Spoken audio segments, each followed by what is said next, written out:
El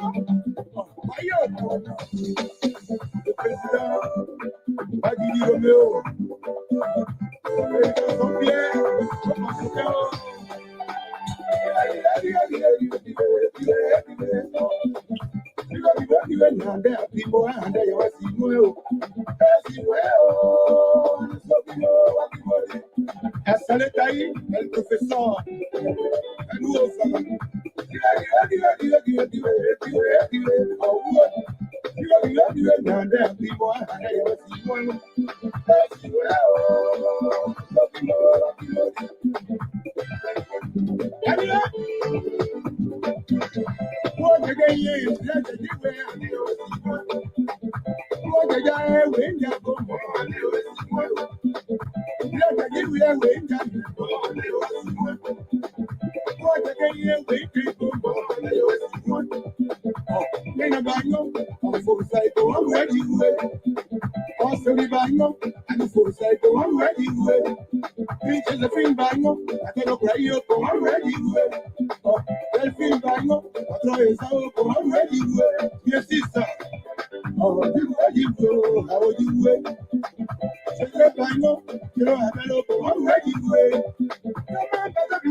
Good evening. So I want to welcome our viewers and listeners across the globe. I am your host, Afonso Z, and so right here, this beautiful time, Friday evening here in the East Coast, we want to welcome our viewers and listeners. Thank you for sharing this Friday evening with us this morning, this evening, afternoon, depending on your location. K to the K square, Kwame, Jenny Hennings is coming out. Let's give recognition to these five folks And I always take up your time to be here. Janine, good to have you. Kwame, good to have you. Ellis, what's up, man? Susan is marching in the house. Helena Johnson is here. Mohammed Yusuf. Helena Wilson, one of our prime-time listener viewers. Good evening, good morning, good afternoon. Hopefully, the weekend is starting great. Johnson, Ella Johnson, Charles McGill, Mr. Brown, Diat, Rapper Kennedy, Leroy Johnson. I mean, I'm going to play a name, so you try to give some of those names to people. And good evening, good evening. We want to welcome all of you to this broadcast. Of course, this is the lead host of the Liberia Public Radio and Lpr-Tv, the only independent voice where you always have the opportunity to call. No Chinese phone, no selective process, who to call, who not to call, give specific time to other people, and allow other people to speak endlessly. That's the labor here. That's the work of the labor. But trust me, this is not who we are, and we will always try to make this news fair, balanced, and proportional. We say good evening. Good to have you here this evening. The light is unfolding, and we all will have a conversation today to make to get your side of the story. Ultimately, this is our ultimate goal on this network, to make sure all sides, no matter who you are, which political background you represent, we have to do it. We say welcome, and I'm Alfonso Z and Sort of the Liberia Public Radio and Lpr-Tv. Let's get a ball rolling. Do us a favor, if you can just hit a share icon and invite someone at your company to join the conversation. Good evening, welcome.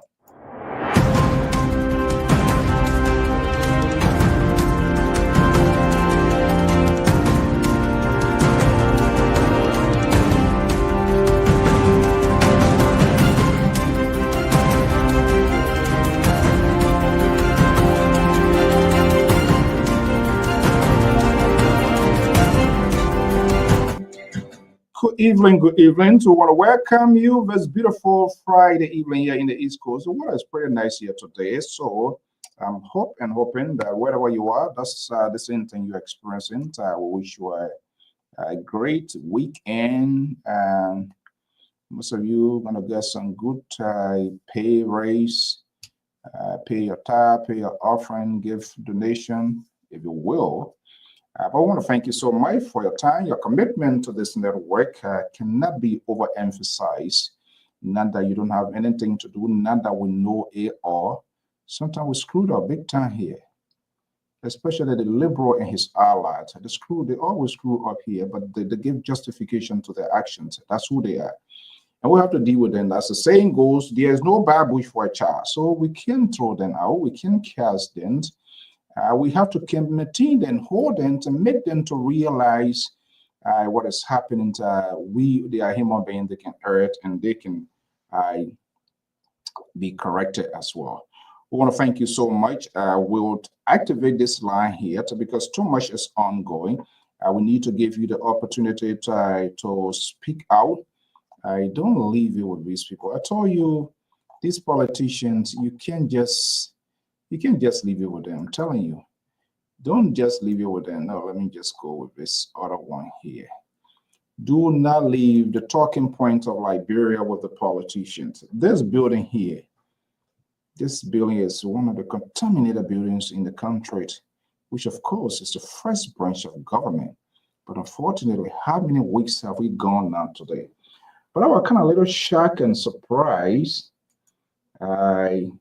The letter from the executive mansion from the president with respect, budget is being postponed because of all this sort of drama that is unfolding on Capitol Hill. Those are the people that need to review, approve, and say yes and disburse or authorize the executive. And the executive conduct the affairs of the nations, all of the paychecks, workers, contracts, everything comes from the executive. So everything put on hold right now.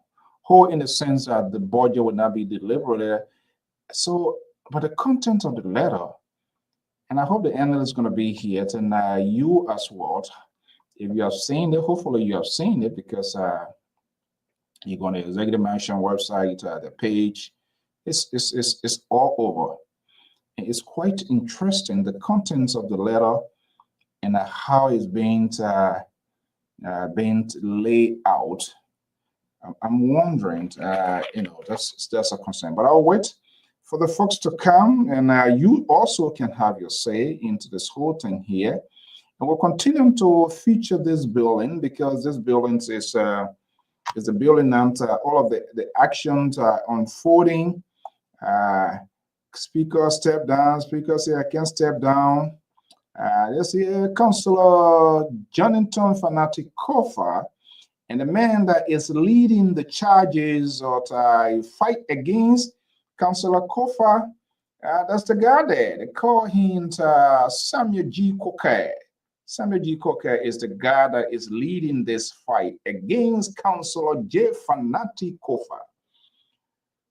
But it's quite interesting to see what is happening and how far it has gone. And that could be my own personal view with respect, like you and any other person have the right to give it whatever interpretation they can as well. And that's exactly I want us to do. And this is why I always serve you a reminder. Do not leave these things to the politicians, because all is about themselves. And sometimes be careful what you listen to. Too much of entertainment in the media industry. And it's not funny. It's a very serious thing. It's not time to create this sort of political satire and make people funny. We know here, when government is about to shut down here, we see how lawmakers, the executive, they call lawmakers, they invite them to dinner for lunch in the West Wing to have this conversation. That's what politicians, that's their job, to cut deals. Well, one group left and go stay in hotel, whether our money or their money or whoever money, and all kinds of stories coming from where they are. That is just in itself very difficult to comprehend. They abandoned this building where they should be, the final arbiter of the court of the land, but still they defy, they went back. They say, you go and have a conversation, and some still say no.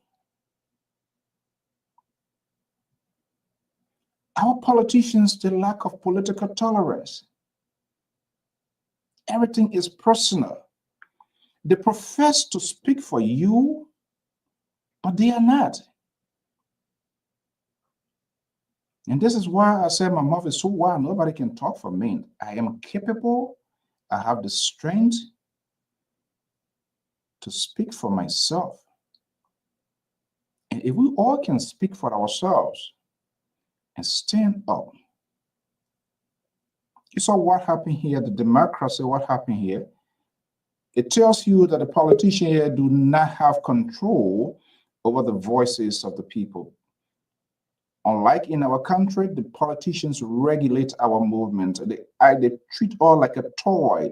You know, the children, they sit down there, remote game, do it like this. That's how they do it, because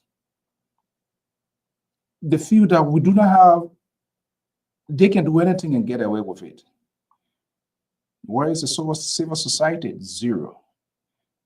Advocacy people, people, they talk, they shout and yell like those chihuahua, all because they want political accommodation.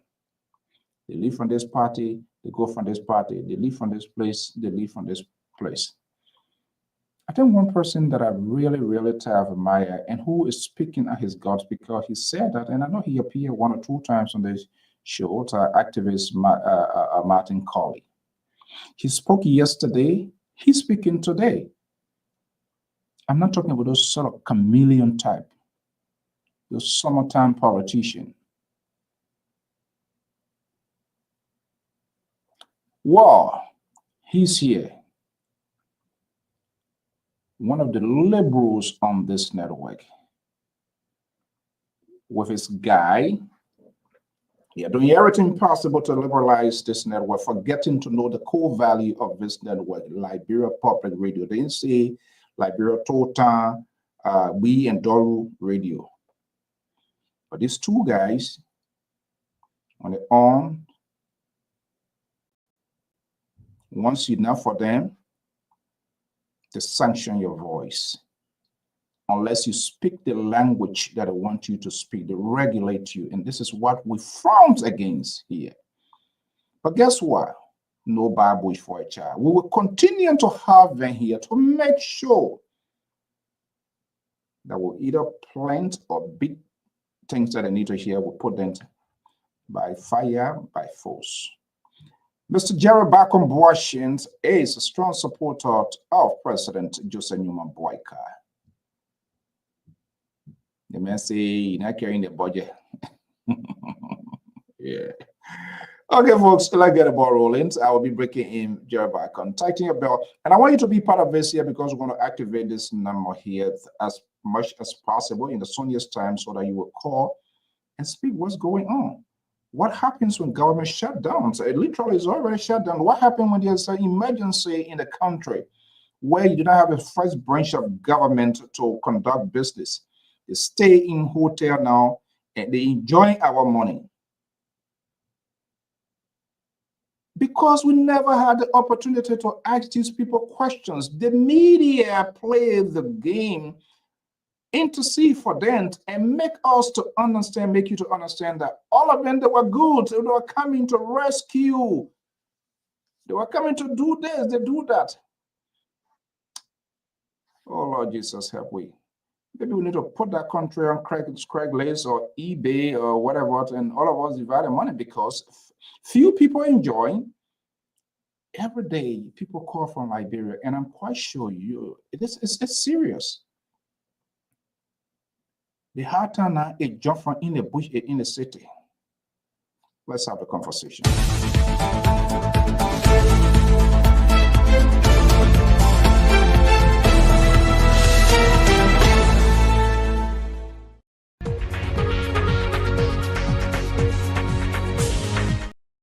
Spend time check here is 8:21 Eastern Standard Time. Good morning, good afternoon. Let me bring in Mr. Jerry Bacon, is the security analyst of the Liberia Public Radio Lpr-Tv. Wow, look at you see the man, you see the man. 10 months now, he now grow big. 10 months, our money. 10 months. Oh God. Yeah. You will make people to take side by force. And when we do that, then we're just doing injustice. 10 months! See this guy. You're not even fit in the chair again. Oh God. You're right. The beer then said, my own beer say, I know that does something, but look at your own. Pure white, shiny. They get special, they got beer treatment. You can buy it. Go to CVS, they buy it. You can buy it. And I buy plenty. Not working with me. First of all, my stomach was this big before that. Before I jump back, in the last 10 months, so please, so please don't start before bouncing me in the place there. Anyway, that's good. Thank you for having me. Back on time. But anyway, good evening and good to have you here. So too much is playing out simultaneously in Liberia and all of that. But let's see. Let's have a conversation. How is it Friday? How was work today? Right. Well, I'm not home. I'm somewhere. So as you can see, you somewhere. Where you gonna be here? My man, it's time to hustle. You can't sit in one place. 10 months ago, you never used to be somewhere every Friday. My man, I said necessary every Friday, or every Friday, whatever time necessary, I'll be somewhere.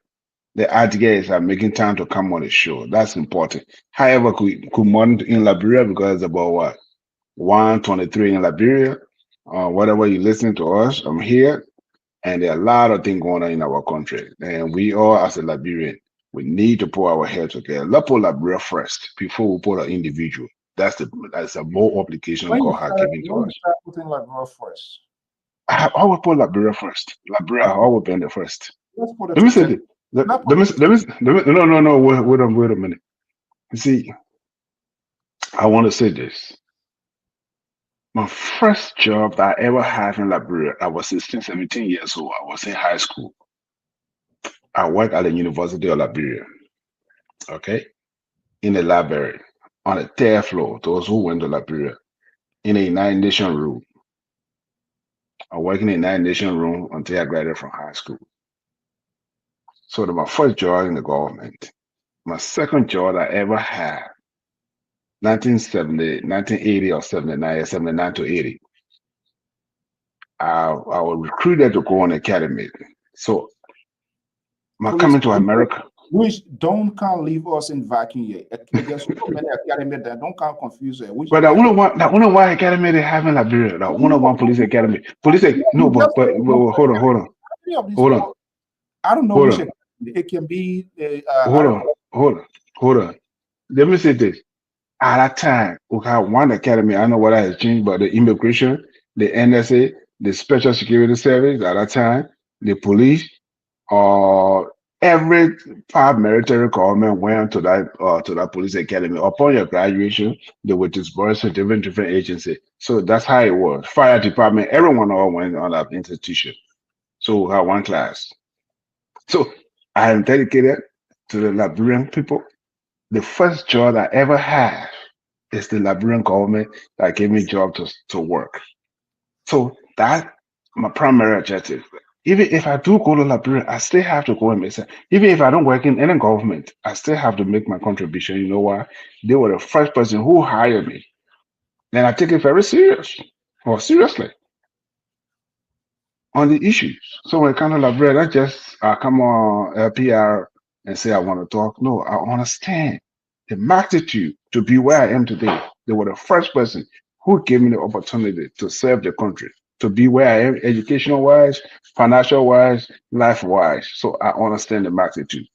So maybe we just come here sometimes we joke around. But look, I take Liberia seriously. Liberia first, carry I back want on problem later. to you. Let's start talk. I don't hear for that too much a long time tapping Oh to that. no! I just want to know because you said my stomach getting big. When Is I that started right? pulling the bread, when I started pulling the bread, no, my stomach not big. My stomach, but that's cool. I enjoy it. That enjoyment. And like bread, when you make money, they say you got money, so your stomach be that bishop. So I bishop. Our money, my people. So, but I have not getting time from workout administration. I But didn't say government more have money. not given. I'm So just saying more money. well, okay. But let's go ahead. But anyway, I just want to make let's get that clarity. Go ahead. Okay. But you know what? I You like your said policy today. Let open the line. Let the Liberian people speak to us and let hear what they have to say tonight. I think that would be a good. yeah, I always open the line. It is only you and the liberal progressive because anyone speaks against boycott, then it's like a pain in the stomach. So I always open the line. People speak their mind. What I agree or disagree with them is about them, is about the country. So you don't need to serve me every manner. But you did allude that too much going on. Tell me what is going on. I mean, look at our budget crisis. Look at our representative. So this I think these are national issue, national security. Look at ECOWAS is coming to Liberia, and Liberia is a sovereign nation. ECOWAS sent a letter to the Liberian representative, president, and all the nine branches of government. They are in try to come to Liberia. I think next week or this week. I'm not sure what time, but I know they're supposed to be coming to Liberia. And we just came from Liberia civil war that would kill three What is it? quarter of a million. Who? Why are they coming and who should we blame? Somebody must be held responsible because somebody is in charge. Well, Somebody. there is.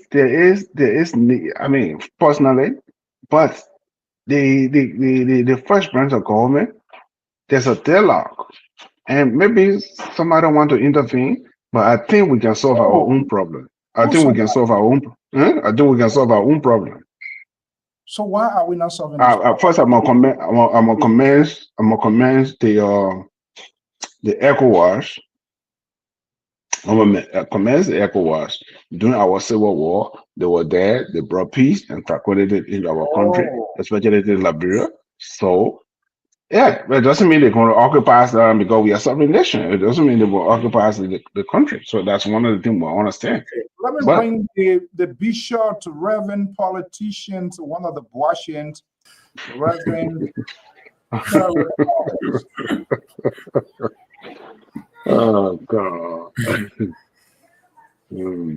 Mr. Collins, good evening. Welcome.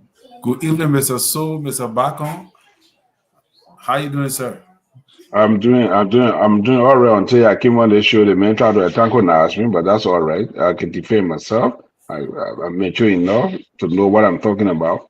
So Do that's you what it need is. extra security or? Oh no, I'm a trained man. That man can't do nothing to me. I was trained to fight in the house. Wow. So that city attack? Okay, on a serious note, guys, I know you guys, two of you have a side in this whole thing here, and I'm going to see the authenticity of you, yet understand the love of the country, so whether you are a patriot like Green, you're going to show yourself in tonight's conversation.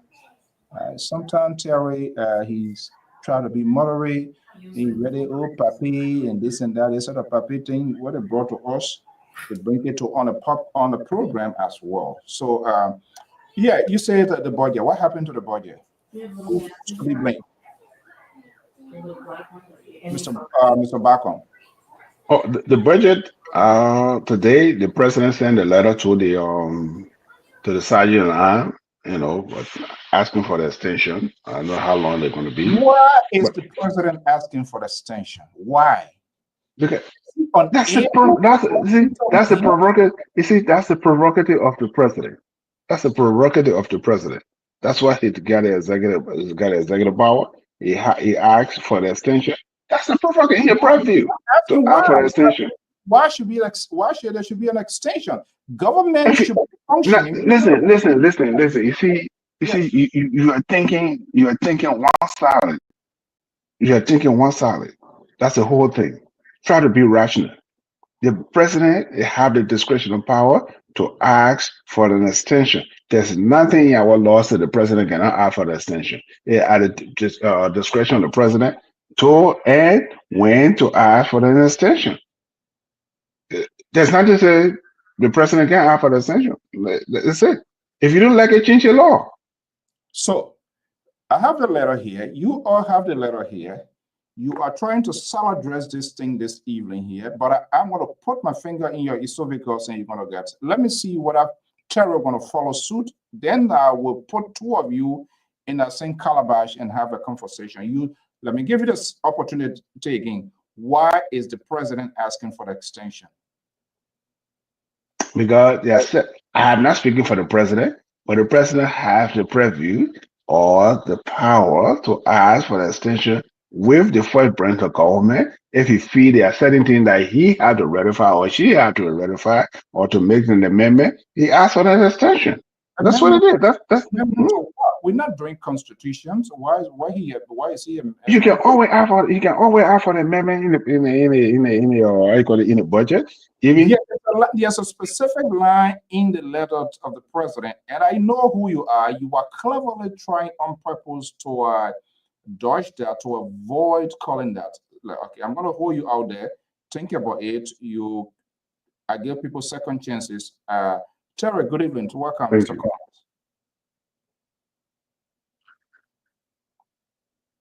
You're muted. I'm not hearing you. You're muted. Yeah, good evening, Mr. Soul and Mr. Bacon. What kind of games you can with this evening here? You can't play. What kind of games you can't play this evening? Oh, God. Don't worry, Mr. So I'm an independent. It saves you. I'm not going to join Mr. Bacon. You are independent guy now? Okay. So I don't want to I wouldn't restrict people conversation here, but you have the right to pick what you want to pick. But you just hold me with Terry here. Let me just go in your photo to work first on your own docket before we can get to anything. But the more boiling point here is this whole budget and how you guys talking about it. You've been talking about it from time to time. Now there's a letter that dropped now to our president, and Jerry Bacon is trying to kind of like play tic-tac-toe with us yet. But let's hear you. Yeah, I think Mr. Bacon don't want to hit the nail on the head. The president is skeptical because, like I said yesterday, the president got two options, and if he get one button to press, but if he press the button the wrong way, it could lead to the wrong result. If he press it the other way, it will lead to the right result, but he will get public outcry, and that is what he's taking cognizance of. And this is the president letter is to withdraw. I mean, to sustain the budget is in good faith to the majority black, because the majority black hold the so-called quorum that they believe is legit on Tuesday. So today should have been the day the president should have submitted the budget to the budget committee in the House of Representatives. All right. But he's saying he need time. Time for what? That is. Hold on right there.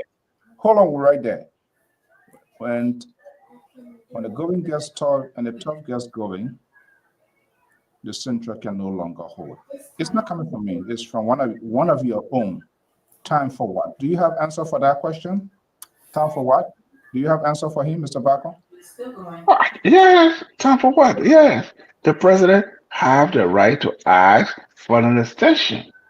Time for what?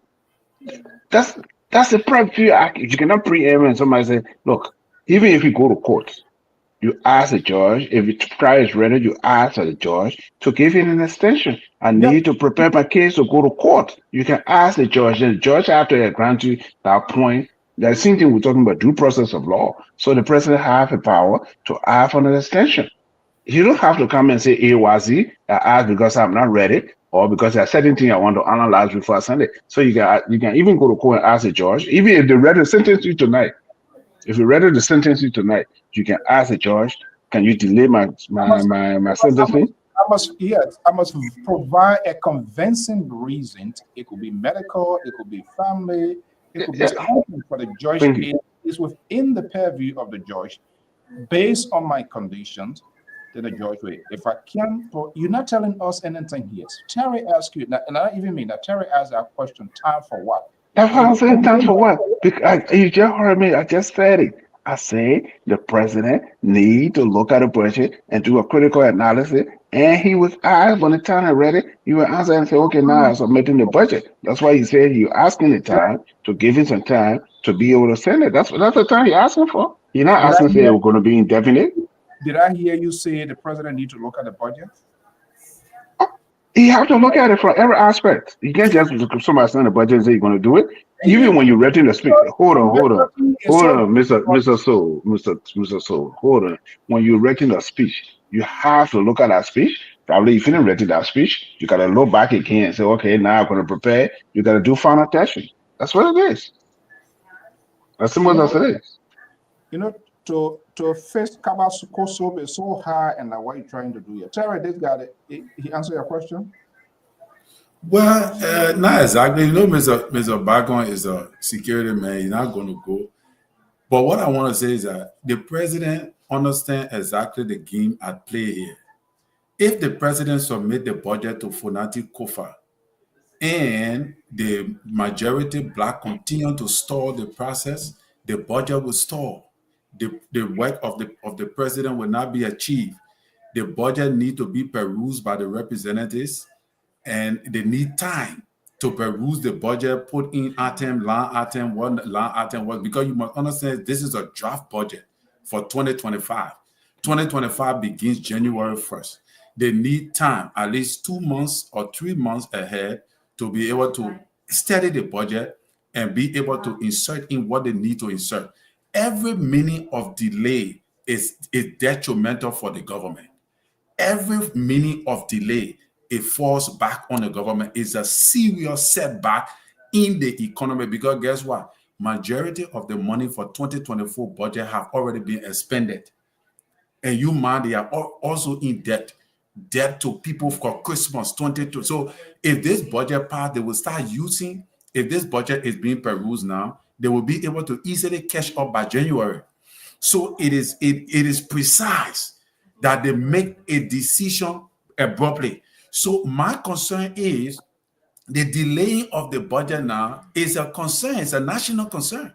The budget, there's something that led to the delay, and that's what I want us to tackle. I read the president's letter, and I'm disappointed because, and I have all right in my view, in my opinion, that the president somehow directly, indirectly, in support is collaborating and is facilitating these renegade lawmakers who are trying to compromise the constitutions. And there's a reason why I'm saying this, and we can have a conversation as well.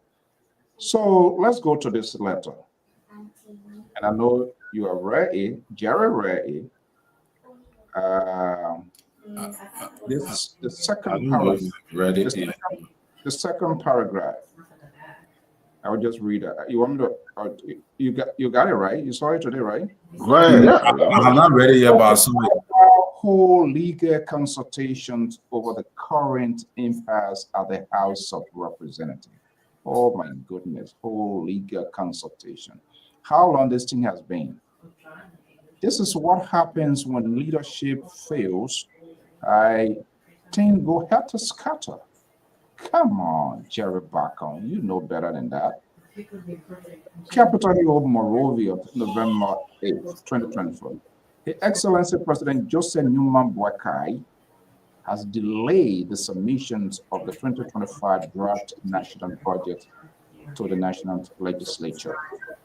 In separate communications to the House of Representatives and the Senate, the president said he was holding legal consultation given the constitutional implications of the impasse at the House of Representatives.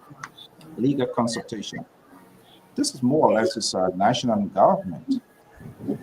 Is he consulting his private lawyers?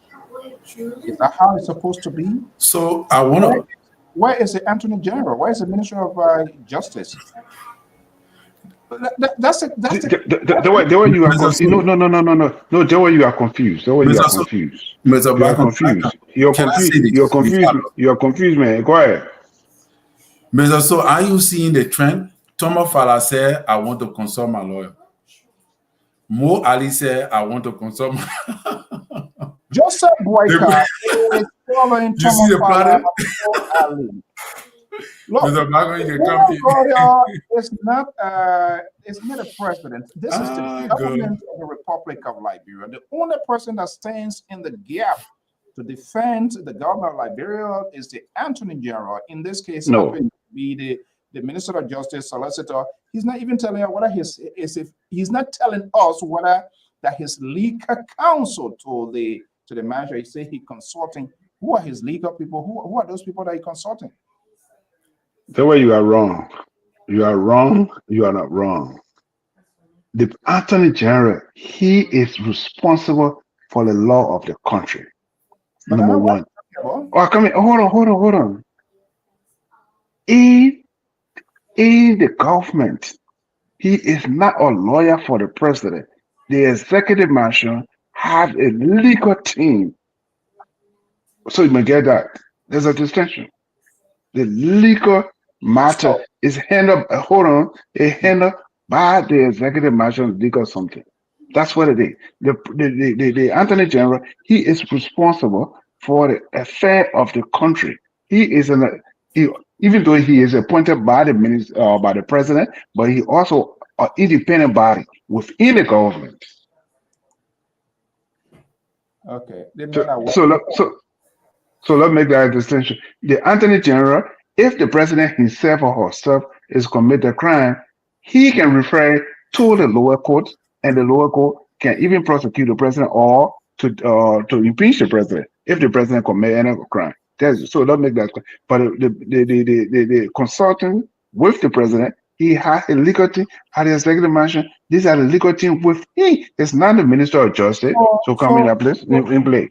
So wait a minute. So I just want to make it clear. Yeah, go ahead, sir. So we're talking about national budgets. Let's look at the nuclear of the whole thing, the national budget. So is that under the executive mansion, or is it the government of the Republic of Liberia? The government of the Republic of Liberia have function. The function is not for the Minister of Justice to interfere with the executive mansion. No, he crossing the line. That's not his responsibility. That's not her responsibility. It's the executive mansion legal team a responsibility. That's their responsibility. And besides that, the president have her own personal lawyer. Okay, if anything to go wrong with the president, he can consult him. Yeah? That's the president personal. Are you telling me the president is seeking his personal lawyer? No, it's not her account. I just laying the layer. The president have the executive mansion, have the team who work with the executive mansion with the president. I said, then if there's anything like I said, with the Minister of Justice, or there's anything, then the president can ask a personal lawyer to represent him. But the Minister of Justice cannot represent the president of the Republic of Liberia. Wow. So this is completely something. So is that yesterday or today the president realized there was something that for which he's now he's consulting with his legal team? Is that yesterday even this whole stuff here? No, it's that's something he's in constant communication as the president. Everything is in consultation with his legal team. So it's not yesterday, not tomorrow, not the day after tomorrow. He's in consultation with his legal team. That's why he said, you know what, with a consultation of my lawyers, and I will, send it at appropriate time. That's what it is. You might like it. That's why the law works. That's how the law presided, giving the authority. If you don't like it, you change the law. But did he say he was sending at a certain time? Is that what you're saying that he said in the letter? But there's no timetable in that letter to say I will send it tomorrow or the after tomorrow. But the man said it will be sent. But let me say this. Even in a great United States here, they are working on supplemental budget in this country on Joe Biden administration, where they was their life on a budget. They work on supplemental period until supplemental budget until the budget was ready, until the final went almost a year. Almost a year or 2 years in America here with no budget. So it's not strange. It's not the first time happening around the world. Still working here. But America, do you think the president there could have been any other possible scenario or reason to avoid what has happened now for president to take a tactical retreat? Are you going to consult his legal team? Do you think the president you as an individual, you are entitled to a lawyer, and there anything you're going to do. These are legal documents. These are budget people's lives on the whole. There are people's lives in. So the president have the right. I didn't say the president don't have a right. I'm asking what else there was any other means there that the president or the executive mansion, he as a head. What we're talking about now is beyond the fanatic Kofa of this whole thing. He is the chief administrator of the country. If people don't get paid tomorrow, if anything don't get paid, we don't want a fanatic Kofa.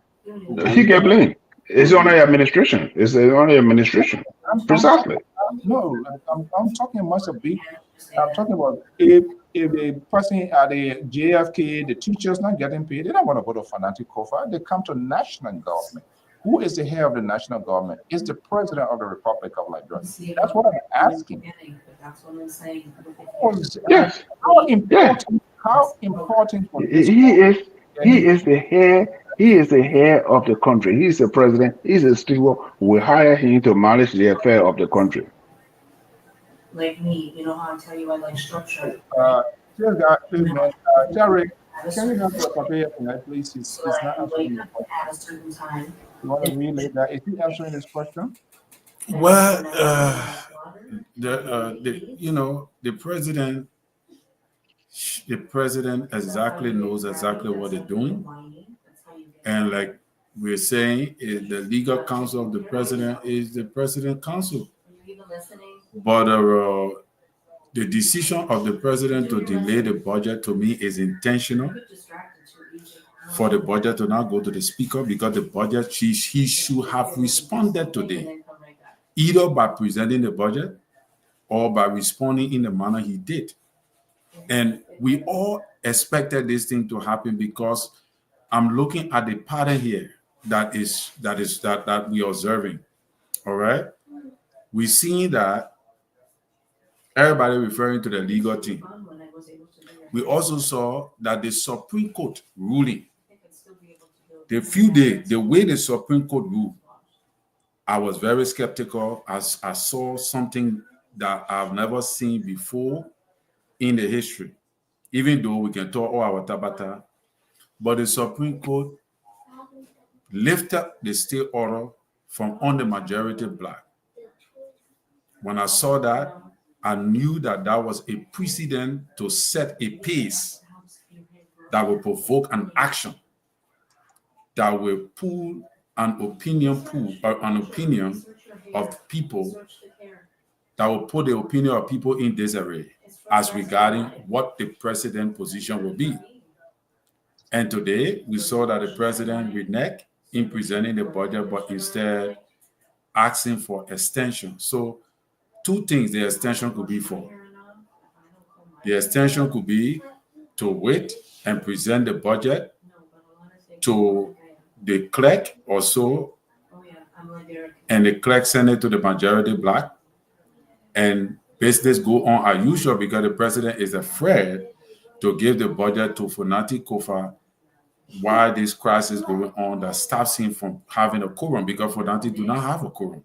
So since he don't have a quorum, sending the budget to him will stall the process for the next 1 or 2 months. We will delay the entire country from benefiting. So the president have the opportunity to make that judgment.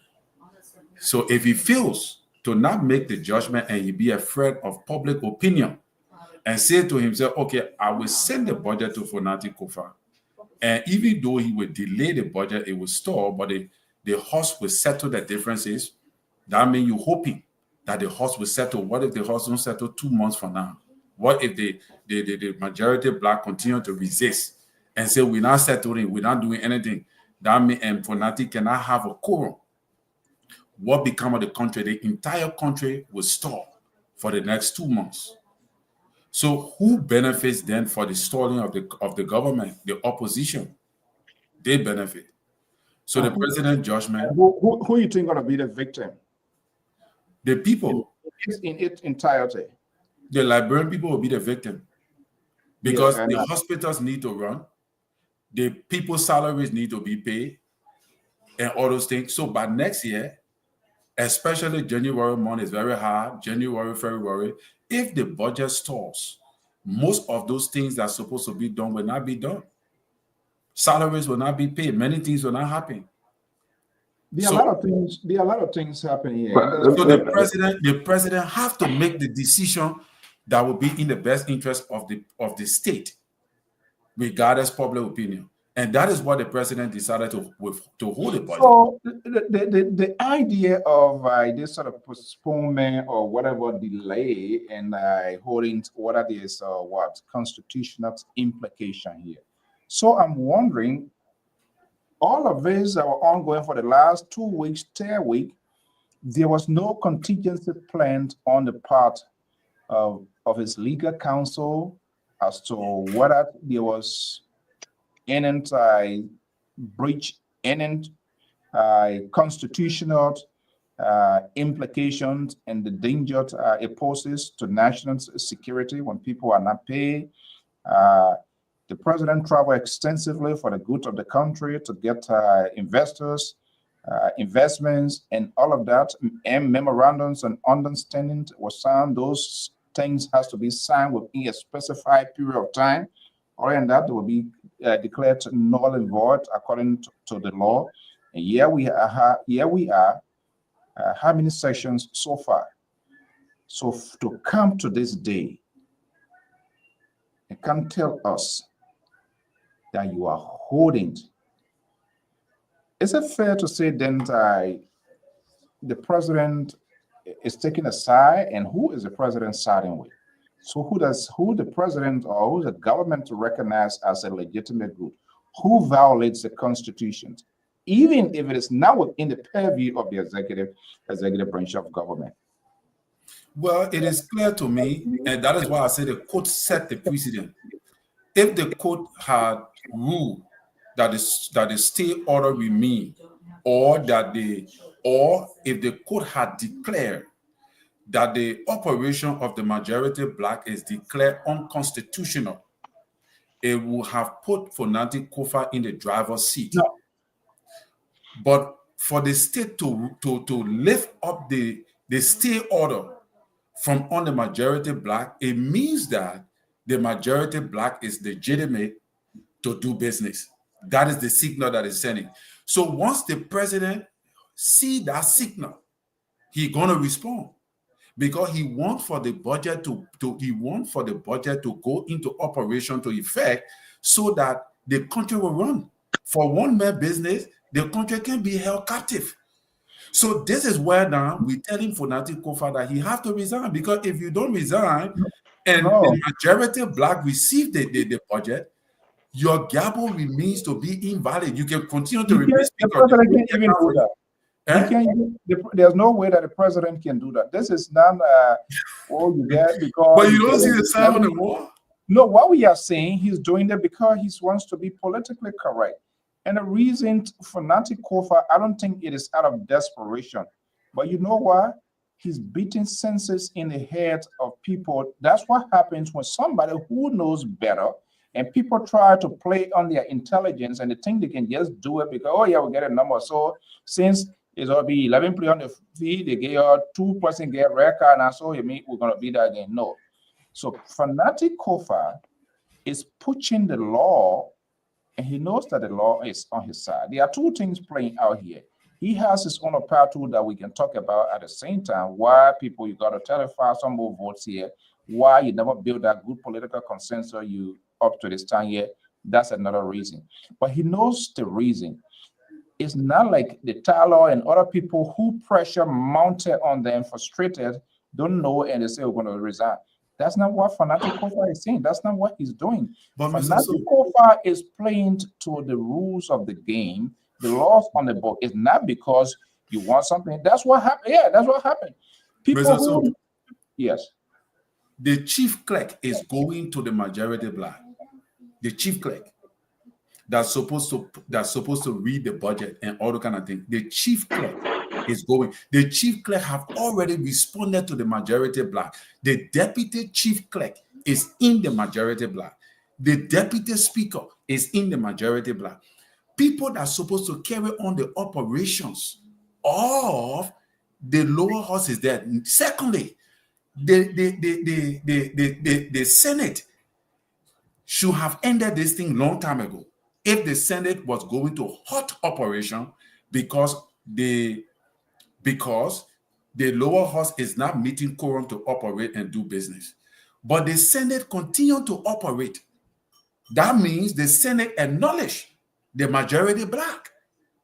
You see that? So if the Senate wanted to close this thing, they could have come to a halt and say, okay, since the lower house is not operating, the speaker is not giving his due process, he's not giving the right to something, the other guys or something, we will not go to work. They could have protest or protested and say, okay, we close the what?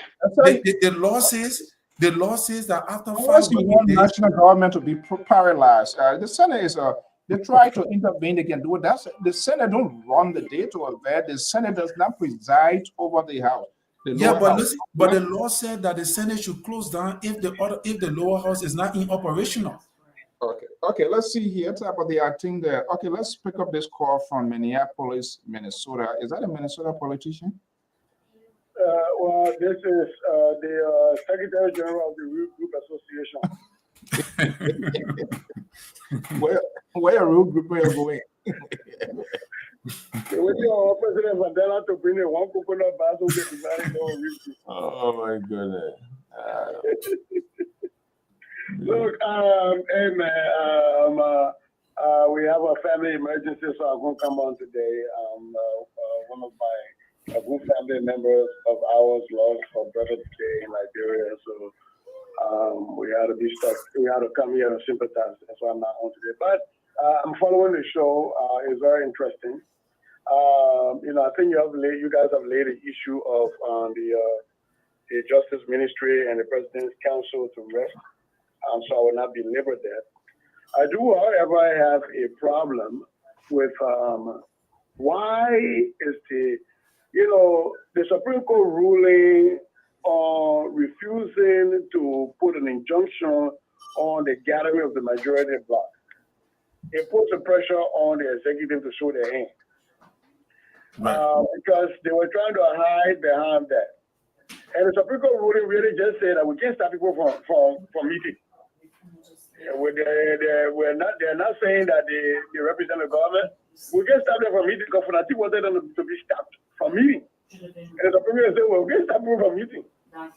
The executive was hoping that was going to happen and they can hide behind that. But now it comes to the point where the executive has to decide whether they are going to hold the rule of law to the end or if they're going to use politics. If we are the fork in the road, they got to take one. If they present the budget to the speaker, which is the constitutional requirement, right? The budget is addressed to the speaker and delivered to the chief clerk. It's never addressed to the chief clerk. No. Right? Mm-hmm. So if they give the budget legally to Fonati, because the other side said before the Fonati as speaker, there is no argument over who is the speaker. Exactly. If you deliver the budget to the speaker, then like Terry said, the budget goes to die. A slow, natural death. But you follow the law.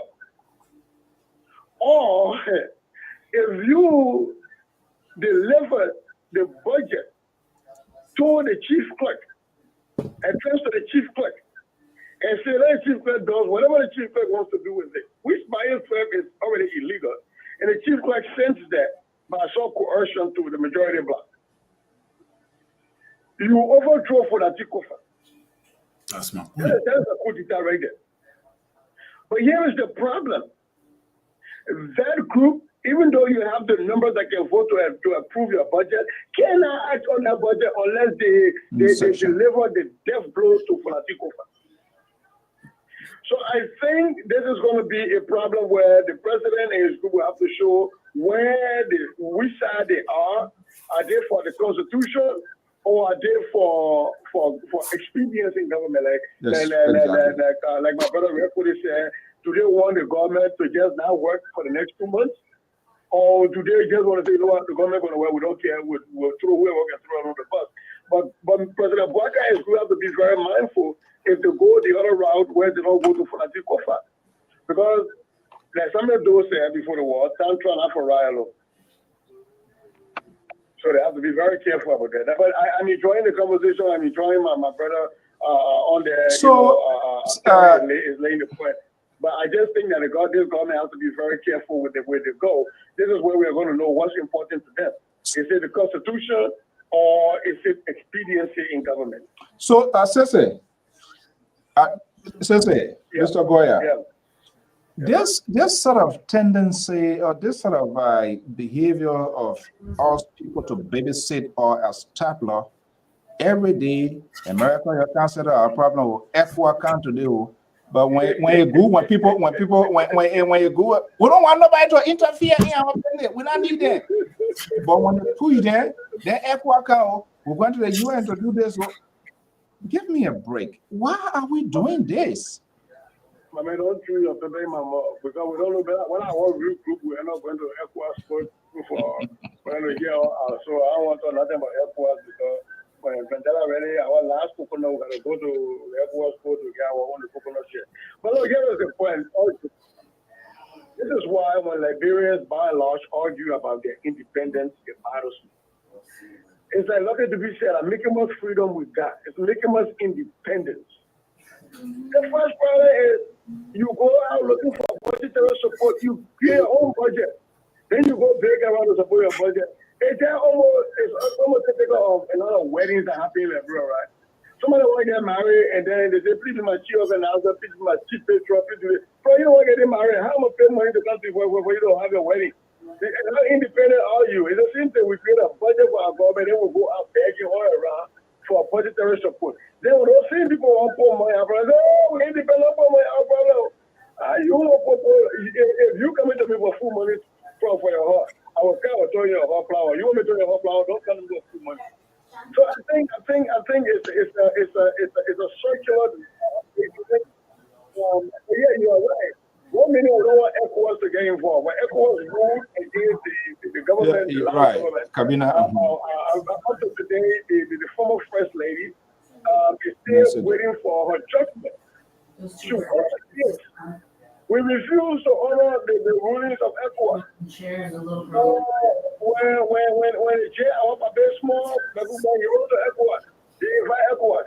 We got our lady with speaker, we invite ECOWAS, but when the ECOWAS code rules, we refuse to implement the rulings of the ECOWAS code. So either we want our cake, we want to eat our cake and have it too. Mr. Bacon, is that a fair analysis? Well, he entitled to his opinion. That's why the LPR we do here. That's what we do here. But Sharif. I want to wash my hands. the thing here is, let's get it straight. Mr. Buckeye did not go to ECOWAS to ask if ECOWAS come. The president of the ECOWAS right now is the president of Nigeria. He thought it was what is going on. So he's saying he dedicated to becoming to Lpr. Come on, without the government consent. That's ECOWAS. That's ECOWAS. We are member of the ECOWAS. We are hold on. We are member of the ECOWAS. We are member of the ECOWAS. And the president is who is the presiding officer of right now for the ECOWAS? It's the president. Are you saying to tell us? Let's turn these cameras and these lights off and stay indignant for 1 second. Are you sure I can do that. Yeah, are you telling me ECOWAS sending people without the consent of the government?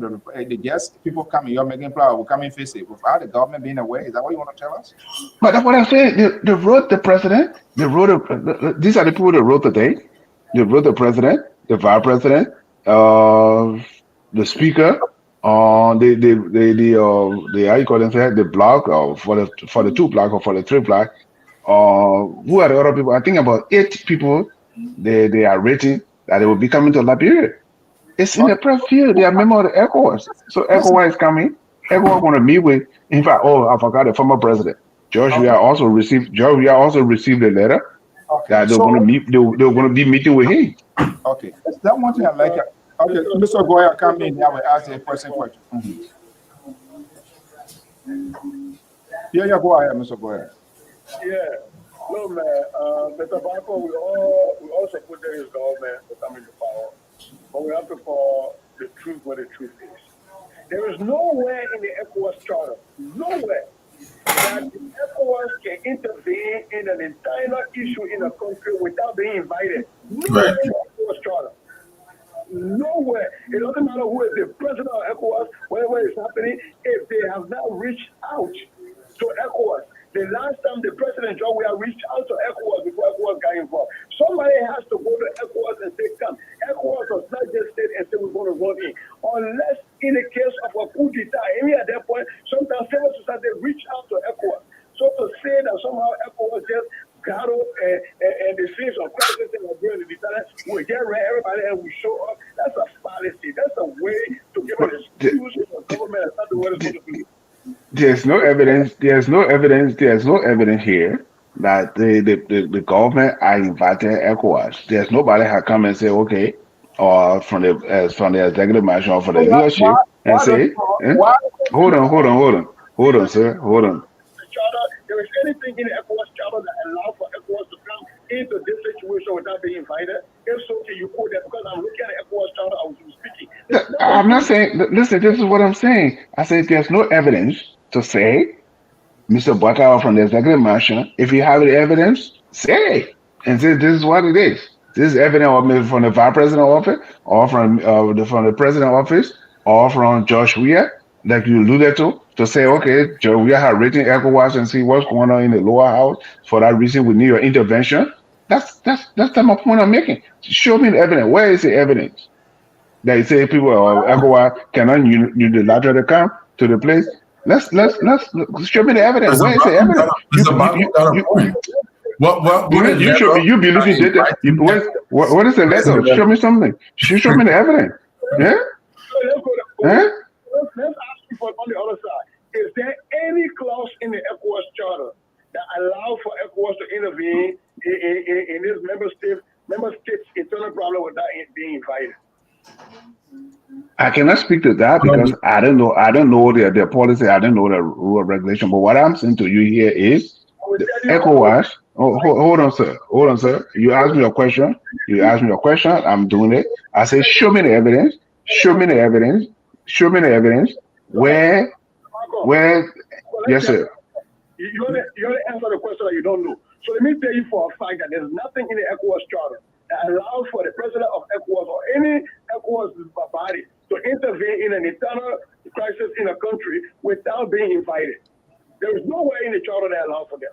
I agree. Point well taken. But at the same time, I'm asking you, show me evidence. No, because you said it openly on the air right now. You said they were invited. So show me the evidence. Where is the letter? Who invited? Who invited them? So show the evidence. Say. To whom? I did not say they were invited. I say there's no way in the charter where the president or anybody else can interview without being invited. That's what I said. Okay, that's what I'm saying. Okay, if not being invited, that's what I'm saying. Show me. Within that. So quick question here. We'll move on to different thing here because you see that's the danger with you guys who get aside in this whole Liberian situation. You do everything to protect your own alligator, no matter how ugly it is. You will do it. So now I did hear you saying that ECOWAS wrote to the president, to the vice president, to the speaker. Did they grant them the permission to come, and why? They are ECOWAS members. You cannot stop them and say, "Don't come to my country." They are ECOWAS members. The same with Mano River Union. The same with Mano River Union. If there's anything that's going on, ECOWAS can come and say, "This is what we are coming." That's what they are writing. That's what. Okay, Mr. So. Thank you so much. I said it here before you come.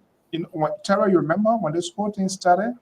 And I'll tell you, I said the trend for this whole thing, they're going to escalate to the highest, to the next level. And it's a very dangerous precedent. Right. Because these people, they are taking laws into their own hand. There's majority black. There's nothing like it. The law says you must have every other thing. It must be done in sections. You must have the number 49 in order. We don't say they don't have right to ask the speaker to resign or to be removed because of whatever violation. The process, the method deployed by these people, and the way they do it. Some of the things they argue, something spoiled yesterday, we can fix it today. But this is how these people here, because we talk to most of them, it's all about, then they kind of like the proof, you can call about point. He said the committee, bringing our bringing problem. These were the same people that voted for this man. They didn't know that he was, he was a counsel, he was providing legal services or contract to the people. But I'm telling you, if these people succeed with this so-called majority black, the next person that's going to be removed is Senator Nyombi Kanga Lauren. And that one is going to be always easy said because on our white ballot, she can get complete 20 persons to be on her side. It's a very dangerous thing. And I'm coming. Go ahead. And I'm disappointed in the president of the Republic of Liberia, judging his vice experience that many of you argue on here, on this network and other places. Guess what? When there's an issue within the first branch of government, yes, this is where the politics kicks in and the president can intervene. They can take phone and call their members. That political persuasion, that's where it kicks in. For example, the president nominated and they don't want to get that person going. I'm wondering whether there's a liaison between the executive branch and that of the legislature. That used to be during the days of Samuel Doe. I'm not sure whether that is happening.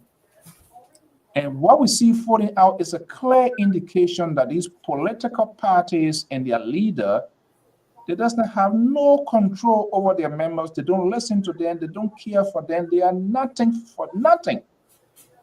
We saw here, even Donald Trump, when he was even out here, he as a leader of the Republican Party, how influential he was, or calling representative and say, don't do this, do this, do this. The president brought this thing on us because he doesn't have control over his people. They're not listening to him. Neither George we are. Whatever, because if they consider these people as their leader, they will stand down. That did not happen. Go ahead, Terry. These people you're talking about are aware of everything that's going on. But also, that is the kind of politics. Huh? Boyka, right? Even though Jerry said he's not aware. Have you seen any position statement from the Unity Party on this issue? I know. Okay, even though we say the CDC political party did not do much, but we see a position statement from the CDC political party on their own Tomafala. We heard the president, the former president Weah, spoke in regards to the behavior of Tomafala. So even if it's a covert, and that is what I believe, because the CDC I know, but now they will have people demonstrating. They allow Vendetta Party to go wrong in the street, nobody following. They would have contended, but they did not. But we saw a position statement from the CDC suspending members that carry on the thing. But have you seen any suspension from Unity Party?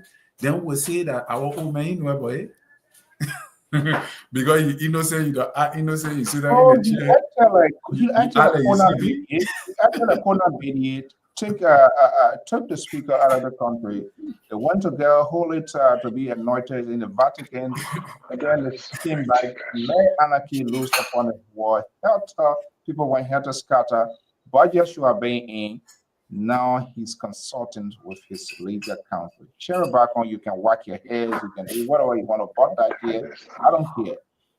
This is your doing. You guys orchestrated this here. And, time trial is not for right alone. But go ahead.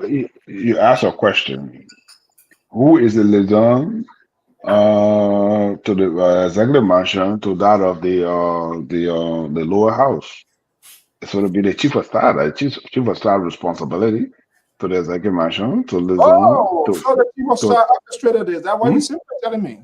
No, listen.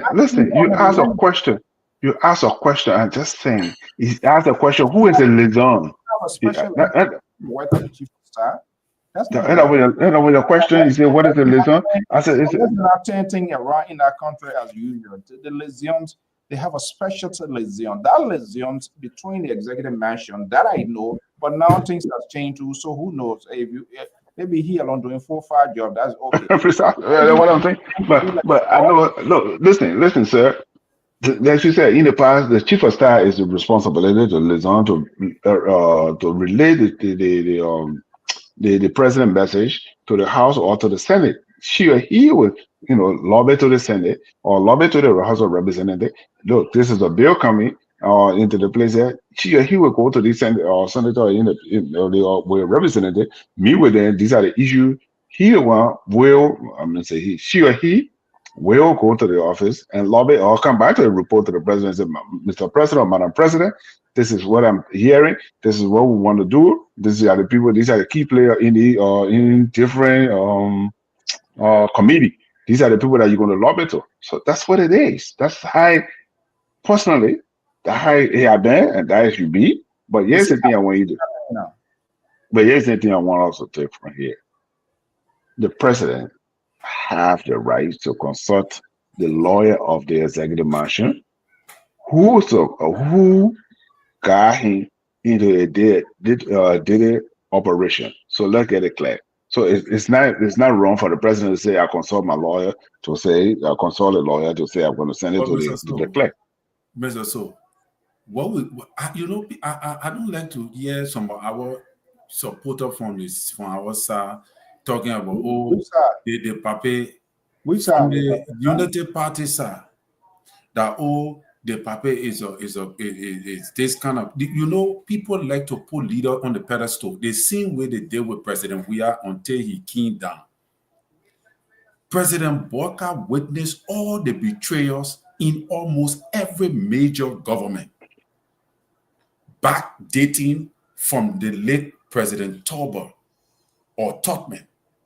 President Walker saw these things. He didn't only stop there. President Walker worked in government. He saw the fall of the late Samuel Kanyado. He worked with Ellen for 12 years. He saw legislative politics because he was in the House when 2 speakers were removed. Then you tell me that the Pape don't know what's going on? I don't understand. You know, I'm a realist. That's why when I came on the show, I said I'm independent. I can support you. Everybody, you come to me. Just say he independent, but he independent. That's why I saw you calling me bashing today.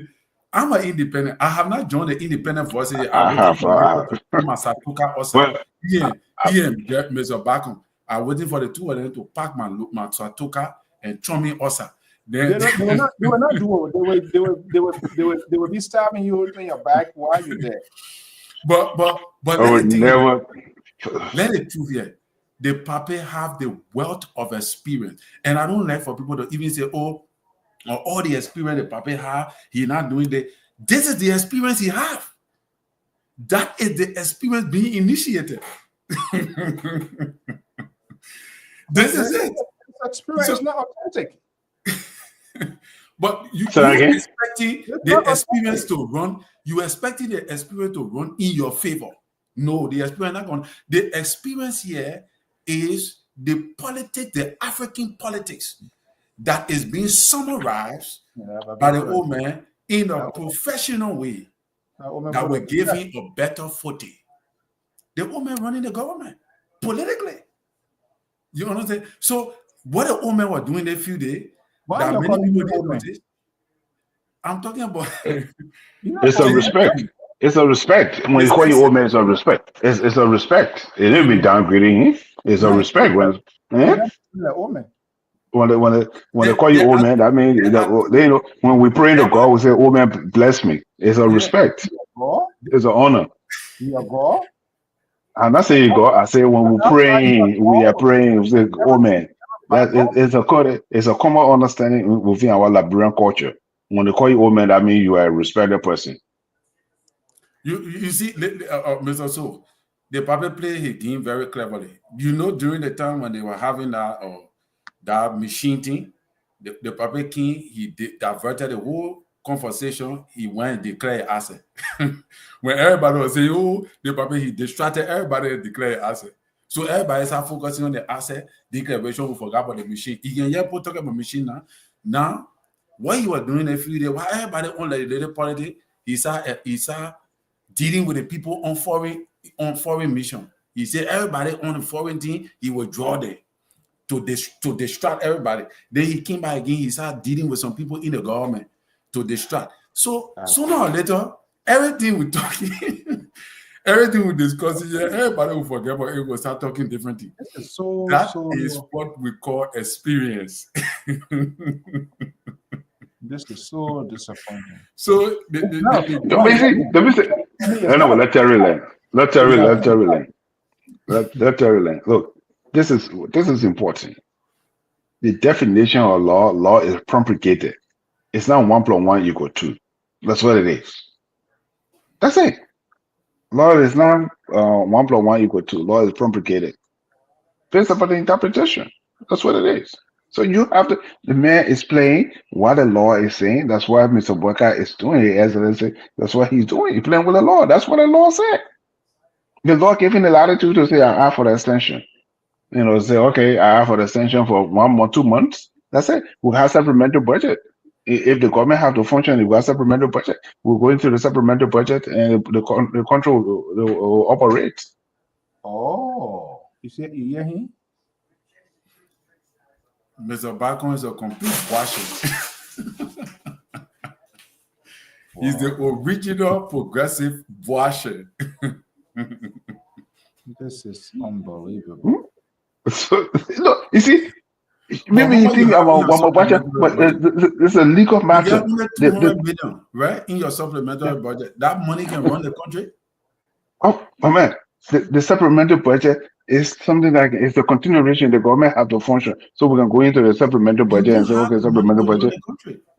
But yeah, Is but That that, supplementary is budget that, don't have is that enough how you're money. going to is that how you're going to resolve crisis, potential crisis, when it comes listen, the crisis. Listen, Mister So, and make Mister So, Mister So, to Mister deplete So, the little Mister that So, So Mister So. When it case of emergency, in case of emergency, you have to make some decision. That's what it is. Okay, at this time, the listen, the lower house, there's a conflict in the lower house, and the government cannot say we're going to shut down the government. Even though, let me say Ronald Reagan or Donald Trump did it here, he shut the government down for almost 2 months. And Mr. Bucker not going to go that route. He said, look, the Labramp will leave me, and you're we're telling going to me work on it. that's not going to happen. Hmm? So that's what it is. But listen, he is doing what the law is saying. He has not violated the law, and he's not going to get involved with the lower house. That's what he blamed the law. That's what the law said. That's why he's going about it. You might not like it, but that's what the law.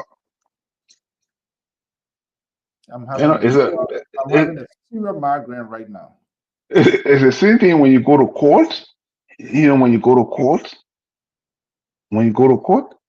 and you lost, that's what it is. That's what the law said. It doesn't mean that's what you're going to agree with. So I can give you another example that you might not agree with for now. Okay, folks. But yes, something I was thinking about today, and let me bring it up, and you're gonna palm your head. Let me drink. Let me get a cold drink because Okay, go get an aspirin. Go get an aspirin. Go get an aspirin. you literally trying to make my hair to explode. No, no, no, no, no. I want your hair to spin right now.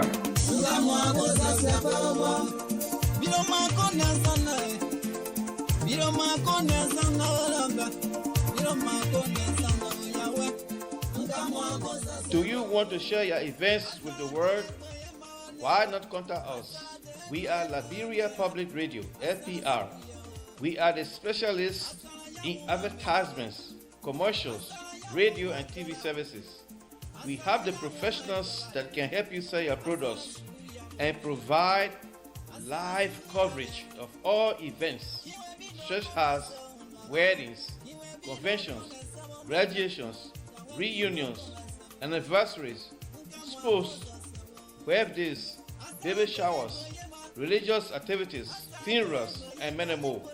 Take your phone right now and call any of the following numbers: 682-433-8802, 267-648-6089, 484-786-3337, or 916-533-2048. Our customer service representatives are waiting to take your calls and give you the needed assistance. It is LPR, the home of excellent media services and your friends in business.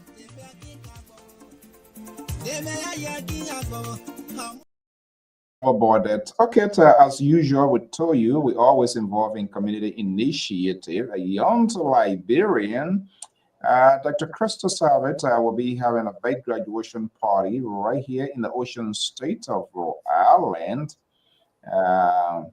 Tomorrow, the event kicks out at 4:30 Eastern. So there's a special tour, I believe, gold, navy blue, and gold something. Yeah, but LPR will be there to bring you live. We say congratulations to Dr. Crystal Savi. Dr. Savi is the daughter of one of the prominent lady in this community, Madam Nelly Savi. Daughter going to be having a party. Jerry, you'll be there tomorrow? Hopefully, yes. Yeah, we'll be there to take it. So just in case, it doesn't matter where you are, where you live, as long as you are on planet Earth, let us know if you have these memorable events, graduation, weddings, anniversary, reunion, whatever it is, convention. Lpr is always available. We want to render services, then we don't just want to ask for free money. Then you make a donation, so we'll be there tomorrow. Okay, Mr. Bacon, you are making a point. The point I want to make is something. I did a research and I came up with an analysis. I tried to do an analysis on something from 1847 to 1972. The cabinet doing so already. It was a cabinet doing. Who's sitting in the cabinet meeting? He was responsible for all the cabinet. When Tupper came, he changed it to the Minister of State for Presidential Affairs.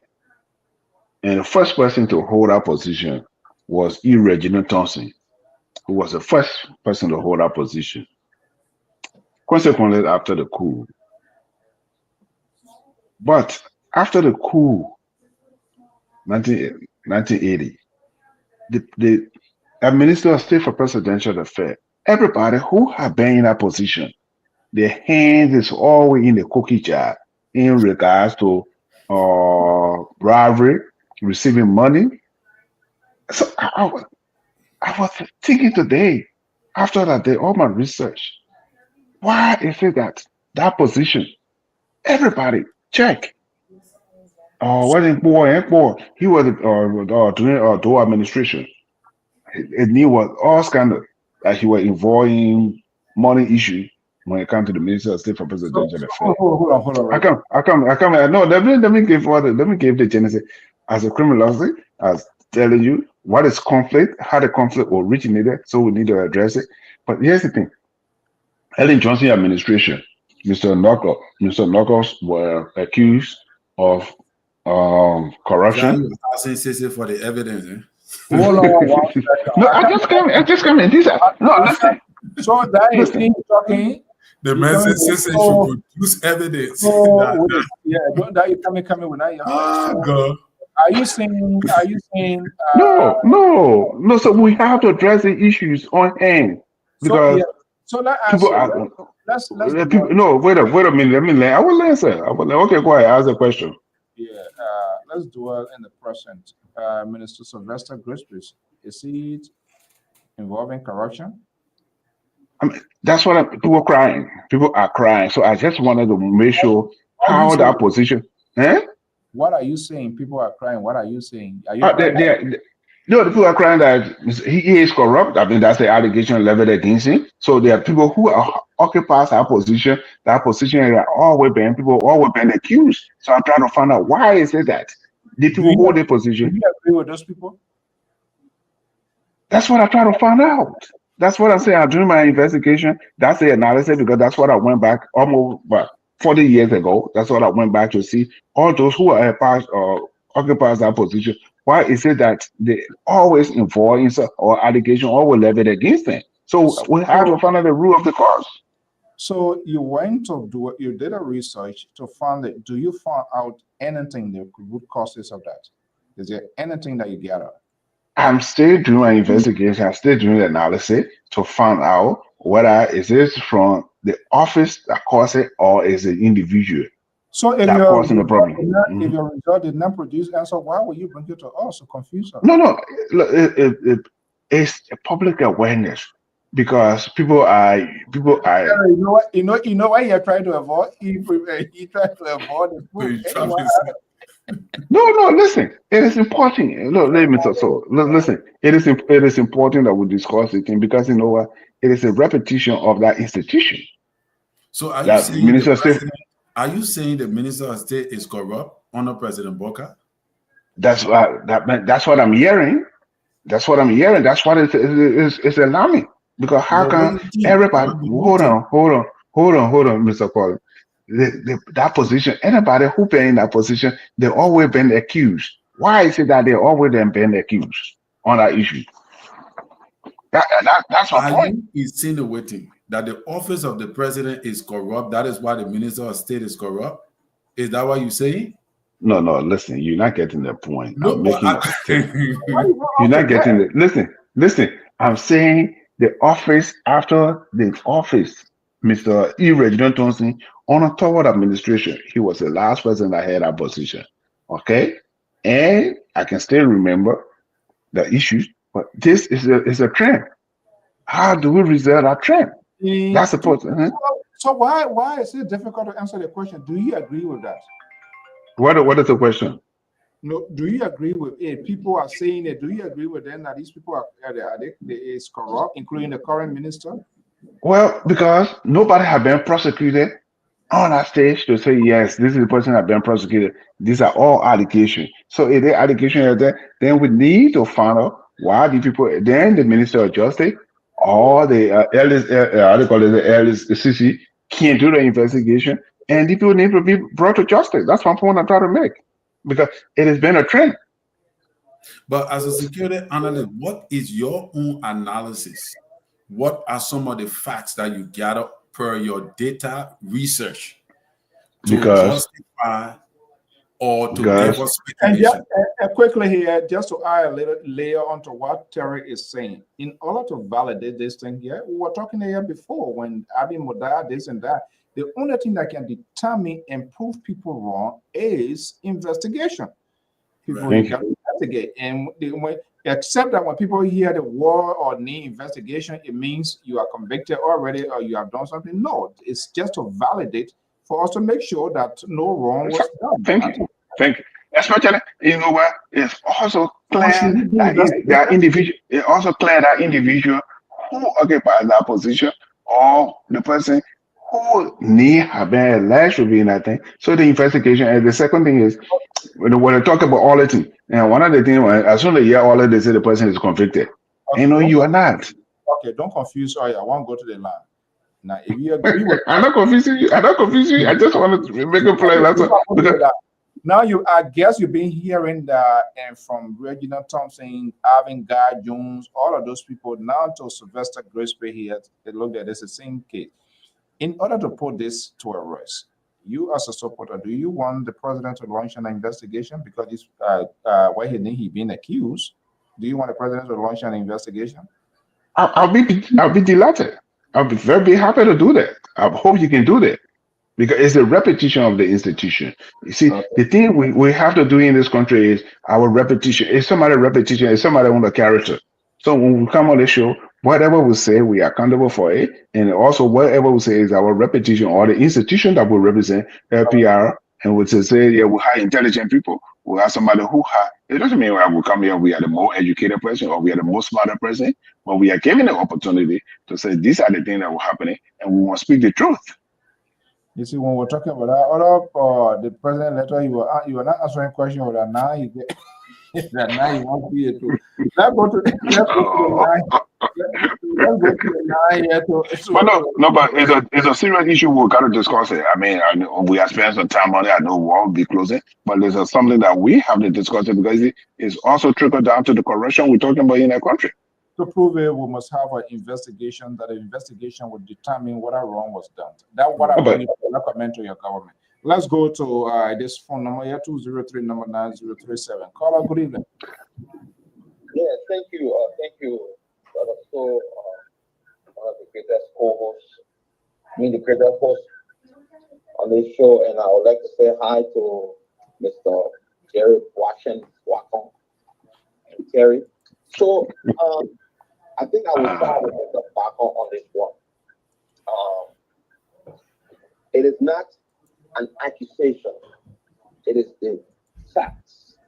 True that this minister is corrupt, except when you tell me the president knows about the corruption or the president's office is corrupt, and he intends for his office to be corrupt. That's the reason why he's not investigating this minister, Grisby, and then I can say, okay, but if the president knows that he wants to fight corruption, the first person in his government that needs to be even investigated and let go was Grisby.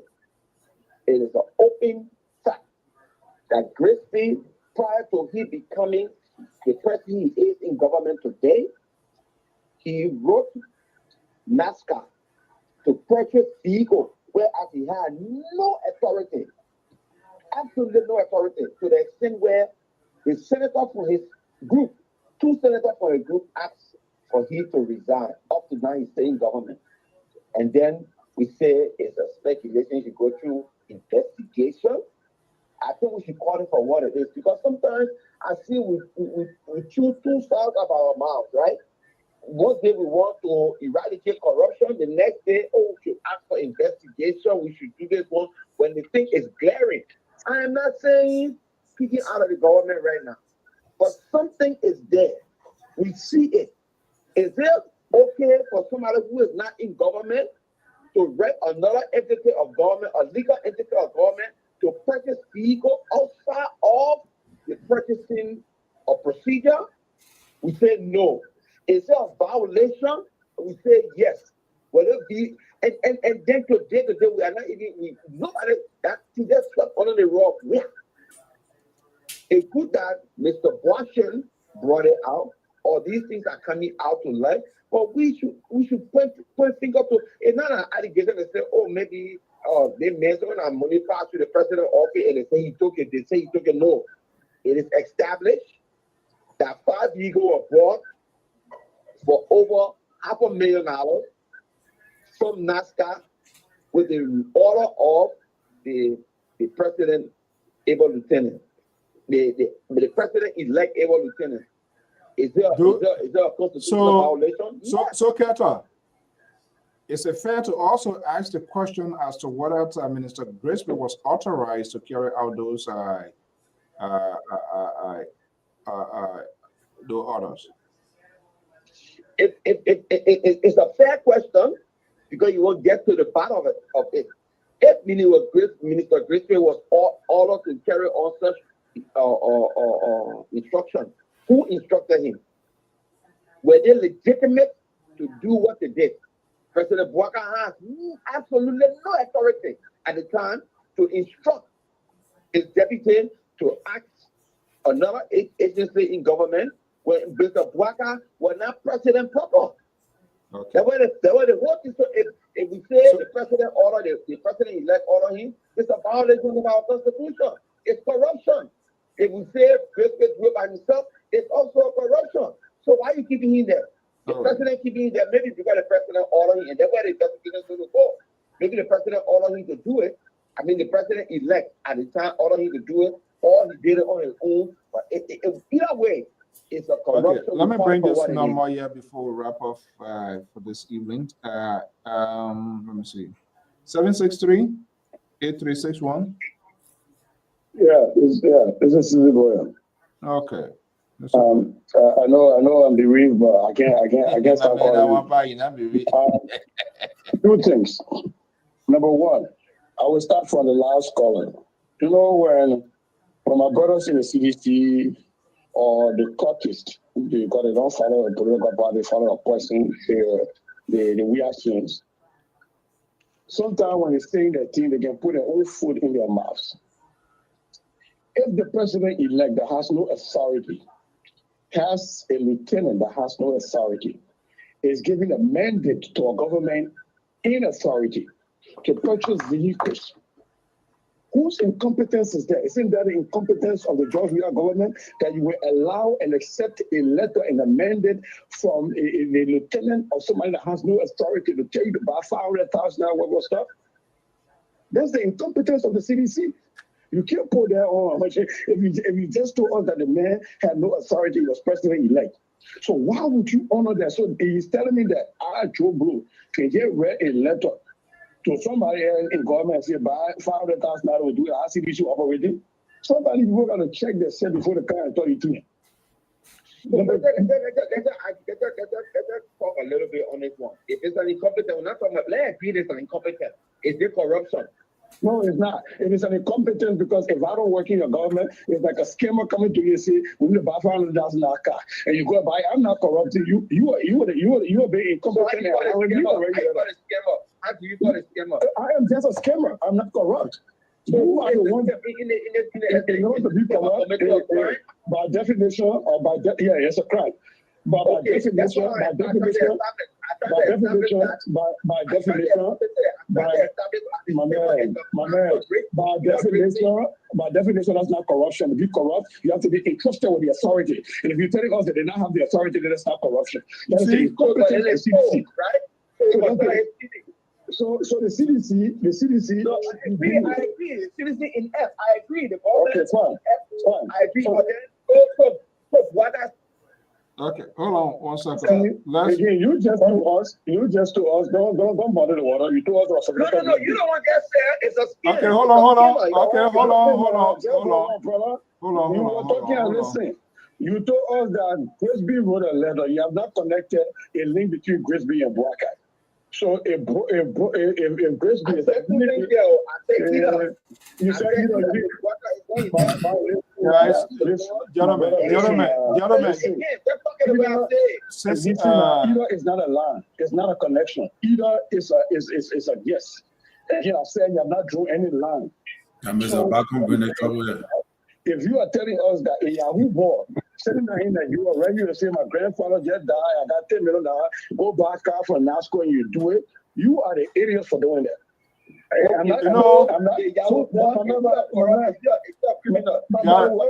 Guys, let's stop the interruption. Catch up. No. We gotta stop. Catch up. Hold on 1 second. Hold on one second. Next time, before you all the talk, you're gonna have enough room in the background of your CDC to do analysis because you get time to put yourself outside. I don't think I have a last talk, please. Yes, gentlemen. Be able to do the work. Okay, hold on, gentlemen. No, gentlemen, listen. This is unacceptable. We can't be.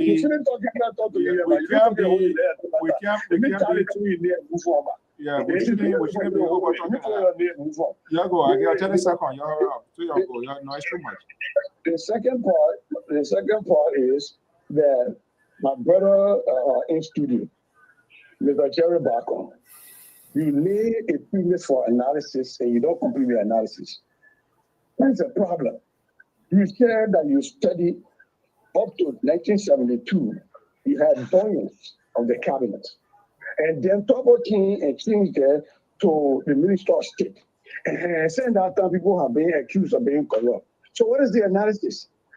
Is it because of the name change that people are being corrupt, or is it because of the person? And is it the assumption that when you had doyens, people were not being accused of being corrupt? This whole thing is muddy. It reminds me of what Terry said that President Bwaka is good at. He comes and you throw something and we all run to the shiny thing and we leave the thing that's been the problem. Don't run for the thing that's been the problem. Because the reason why Topper changed it was because before 1972, we had departments. And when you have departments, you have a chief of staff, you have a doyen. Topper changed it from department to ministries. And when you have ministries by law, the administrator was in charge of being the doyen, equivalent of being the chief of staff, is the minister of state. So please tell us if you are telling us that because of the change in the meaning, or is it because of the person? Because you can't tell us that before 1972 people were not being accused, those who were doing were not being accused of being corrupt. So I really want my brother to lay down the analysis for us who listen, who want to understand what his research has shown. Okay, tomorrow you're trying to go with your bye. What you say? Let's go.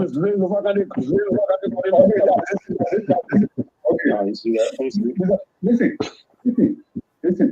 I want to hold you right there. What you just said. You talking about the president or president power in this thing happened. Yeah, granted. That's happened. So you agree? No, I come in. Gentlemen, 10 seconds. I gotta get you guys. I'm still recording that. Wait for me. I said, wait for me. I said, granted. Make your point. Listen to me. We're running out of time. This thing I'm beginning like, look, you know that. You know that something that everybody gets short interest. So I will not blame brother NLC on some issues because somebody in the government, most of the people in the government, some of them are usually working for you. They got like the people the living photo. So that you see, they have it on the ground. The president no business as usual. And then information came up and said yes. They said they. You will not know about it. And then things come up. And so somebody said there is no business as usual. I said there was no thing. Nothing, no action, nothing. Okay. You know that? All right, guys, You we know gotta, that we gotta go. I You gotta go mean, to my. you know that time. It happened now. Everybody know about it now. All Now right. the same thing. Nothing. Thank No, you. let me come to. I gotta go. 30 seconds. I gotta go. We already out of 30 time. seconds ago. So I guess I'll stop and repeat that for a while. You know. No. Listen. Let me fight you as far. Sorry, I wish I would be around you. I put on my back. Let me fight you as far. Mr. Bago. So you bring it back? You gotta be You fair. will go tell me about You gotta be fair. I need to fair to the country because we have a generation that doesn't know what is happening. So if not fair, the generation are coming to suffer. No. Everybody wants to be functioning. You know, country like no matter whosoever, the law will No, thank you. Thank you, guys. We gotta go. Bye. Okay, so Look, let's come to the live feed here. We gotta bring this to an end. And okay, Mr. Bacon, Terry, we gotta bring the conversation to an end. It's almost 10 o'clock. We gotta keep strictly to the time. So, who was the most ridiculous person here tonight? Terry. Well, I saw Keto to be free. I didn't even in without then giving you half information, not being honest with our questions. You asked some great questions. Some folks didn't answer it. They just address it and change the topic because they try to avoid those issues Liberian people supposed to know out of honesty. Well, I think Mr. Bacon threw in an hypothesis, you know, wherein we just crumble over it, but it's not ready. It can never be concluded because it's an hypothesis, Right? you know. So You that see? is what it is, and I Yeah. think it was a form. It was a form of distraction because we're going too deep in the topic, and that is what it is. These are what the progressive. That's security man. So he like, let me just throw some kind of nuclear bomb here. Everything will go ahead and scatter. You see when you make do all the show just now, they fight on the land and money say. Meanwhile, the time is going. You see, but Mrs. So you see, this is what distraction does. All right, distraction improves creativity. Some politicians can distract people for several reasons. Because it's a distraction reduces negative emotion. Positive distraction can help reduce negative emotion and disrupt rumination. So politicians can employ that strategy sometimes. Once they throw in that distraction mechanism, the whole public focus on different things. It disrupts the public from the main issue under discussion. And I think President Burger has been able to manage that very well over the few times due to all the difficulties that he had been, struggling with in his government. He had managed to turn things around by employing some very positive distractions over the time that have disrupted many things that could have blown out of proportion. And I think as a political leader, you got to be strategic in those kind of things, especially in places like Liberia. And when people say he's not experienced, some of the decisions that he take, like when he came back from the US and we saw Amin resigning, that was a lifting, that was a positive distraction, all right, that took many people by surprise, And in recent time, the distractions that he had been employing have really disrupted majority of what is going on in the process to an extent. The public have not really grasped the main thing that's really going on until we come into the final ending now. You see, so I think these politicians are very radical in their approach, and President Burger is playing that pawn on the chessboard very well. Meaning President Burger is radical? Well, people may think that he's not, but from my view, in recent time, with given the fact of 11 months in power, I think he's a slow president, but he's radical. Slow president, but he's radical. Jerry Bacon, let's hear you before we go. See, one thing we have to understand is the law is important. The Constitution is the guiding law of our country. We must not let the way you think it is being interpreted, but that is the law. So we have to get that in our mind. Like I said, the definition of the law is propagated. It's not 1+1 = 2. So what God is playing His Excellency is in a preview that he asked for an extension, and when the appropriate time comes, he will submit a budget. There's and also Labrimpo, fasten your seatbelt. It is the law is working.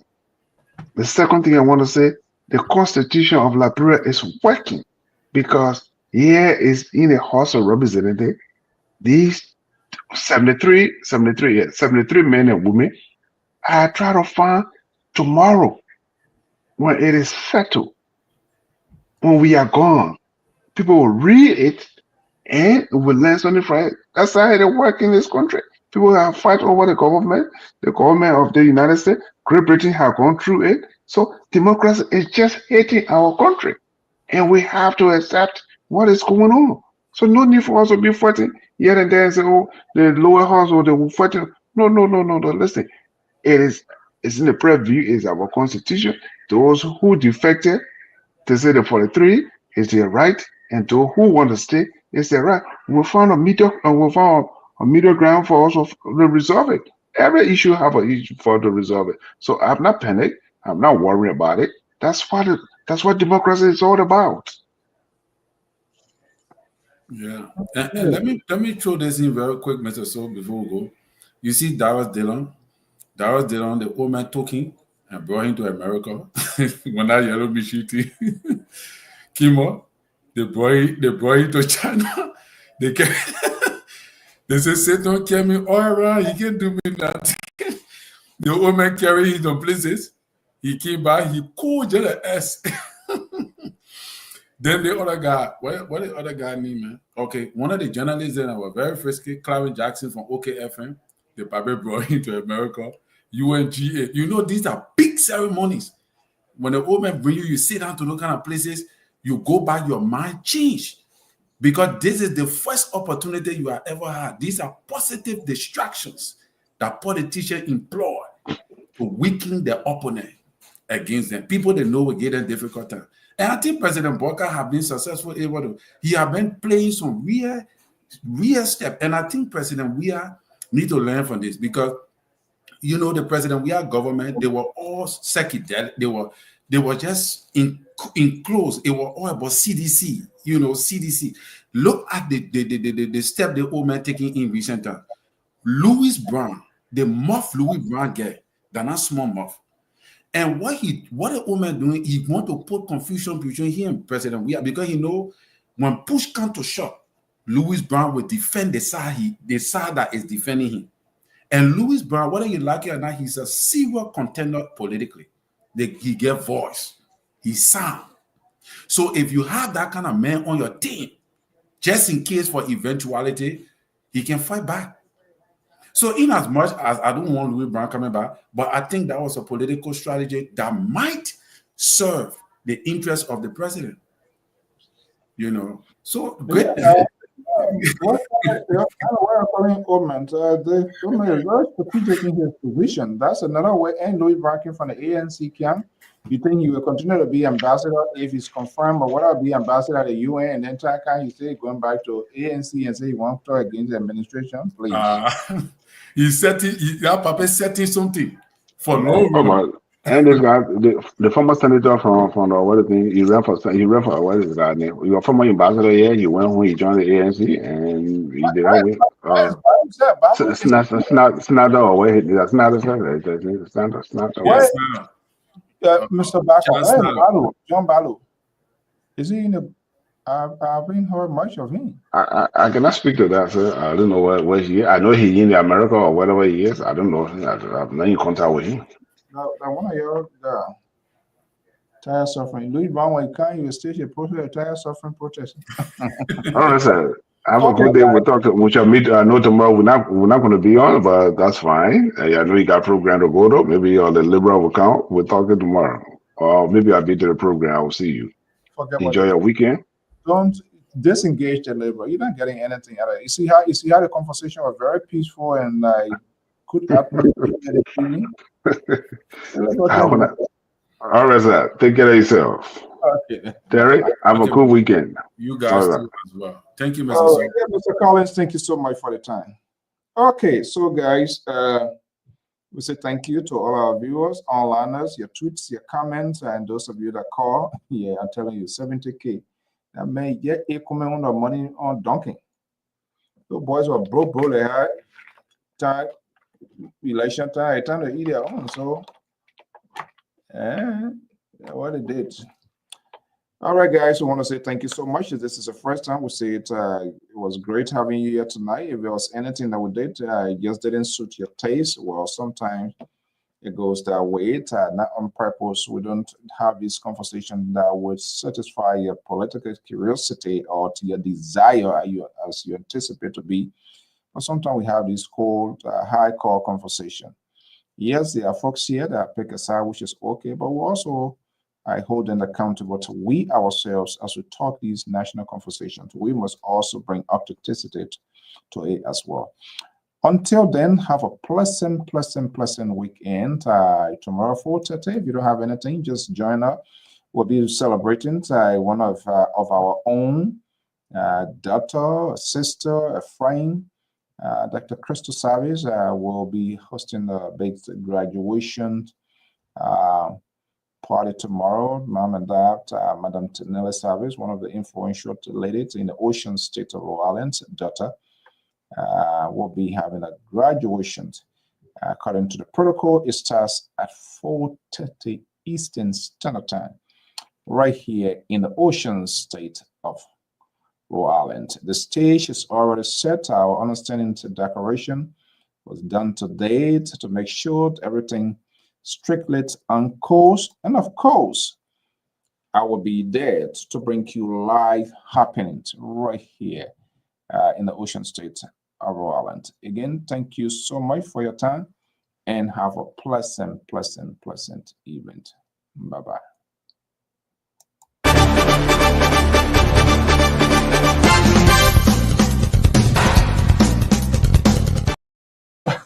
So say when they finish, when they now regroup, want to get headquarters, then we'll come and cover them. I didn't ask you. Any baby shower in the making, let me know. So we won't come with a rare cup in the Twin Cities, okay?